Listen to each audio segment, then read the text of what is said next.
соат дар пойтахт 18. хабари рӯз дар Азия плюс.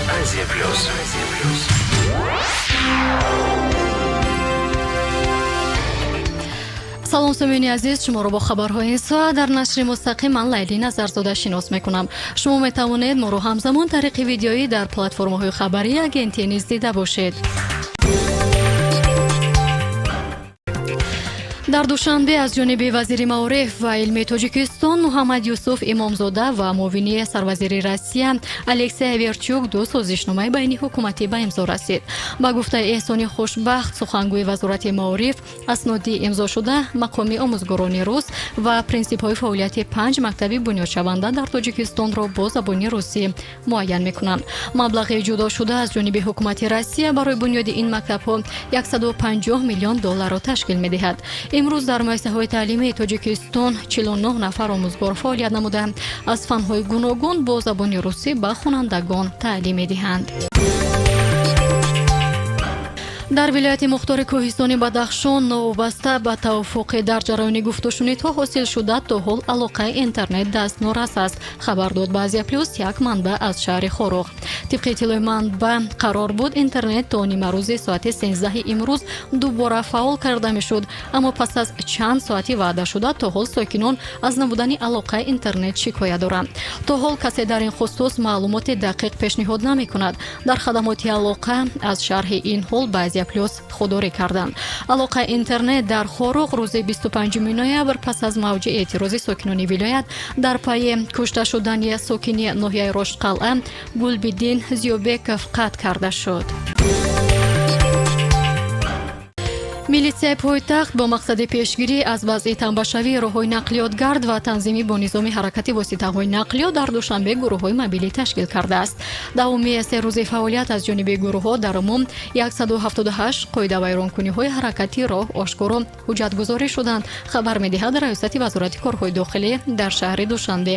инчунин милитсияи пойтахт бо мақсади тақвияти ҳамкории милитсия бо аҳолӣ ҷиҳати пешгирӣ ва мубориза бар зидди ҳамагуна кирдорҳои зидди ҳуқуқи нахустин озмуни соҳабӣ, беҳтарин навории видео ё сурати ҳолатҳои қонуншиканиро роҳандозӣ кардааст. махфӣ будани шахсияти иштирокчиёни озмун кафолат дода шуда барои ғолибони 3 ҷойи ифтихорӣ маблағи пули 5000 сомонӣ, 3 ва 2000 сомонӣ муқаррар гардидааст. муҳлати қабули маводҳо барои озмун то санаи 25 декабри соли равон муайян шудааст. имрӯз дар Бохтар форуми занони соҳибкор баргузор гардид. раиси вилоят Қурбон Ҳакимзода дар фазои тантанавӣ ба ғолибони озмуни вилоятӣ соҳибкорзани муваффақ тӯҳфаҳои хотиравӣ тақдим кард.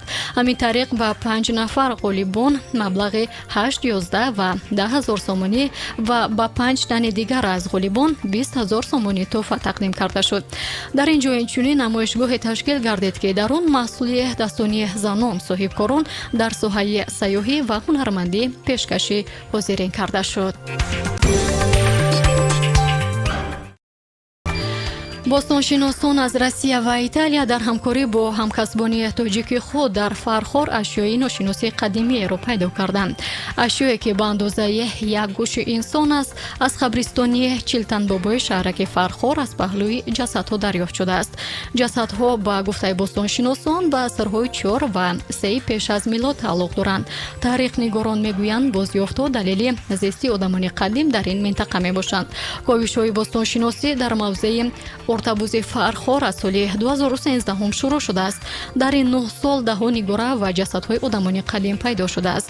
инчунин дар ҳар ковиш аз паҳлӯи ҷасадҳои пайдо шуда сангу муҳраҳо ва бархи олоти мисӣ низ ёфт шудааст. زیاد از 100 نفر کارمندان ساختارهای تشکیلاتی آقاخان اوید باروش در باغ کلی جوانان پایتخت معرکه نیهالشینانی را تشکیل کرده در آن شرکت ورزیدند.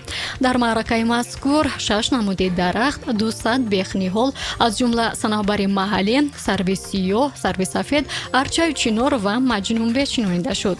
تشبوس مذکور با برنامه سبزکنانی شهر دوشنبه و دیگر اقدام‌های سازنده وابسته به حفظ محیط زیست و بهسازی فضای اکولوژی مساعدت خواهد کرد. خب این بود نشر جنبسته برنامه خبری در رادیو آزیا پلوس. شما می توانید همه روزه ساعت 18 شام بخش آنلاینی ما را طریق صفحه فیسبوک، اینستاگرام و یوتیوب نیز دیده باشید.